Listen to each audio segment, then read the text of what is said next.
হোয়াটসঅ্যাপে clear photo পাঠাতে হলে কোন প্রসেসে ফটোটা পাঠাবেন তাহলে আপনার ফটোর মেইন রেজুলেশন ঠিক থাকবে। তো ভিডিও কন্টিনিউ করলে আপনি বিষয়টি জানতে পারবেন।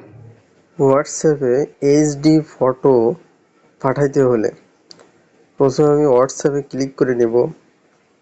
হোয়াটসঅ্যাপে আসার পর আমি ইনবক্সে যাব। এখন এই ক্যামেরা সিনের উপরে ক্লিক করলে এখন আমি যে কোনো একটা ছবি দিয়ে দিচ্ছি, এই ছবিটা দিব। এই যে এইচডির উপরে ক্লিক করব, এই যে এইচডি কোয়ালিটি দিব, এখন সেন্ড করে দিব। তো এইভাবে হচ্ছে এইচডি ছবি পাঠাতে হয়।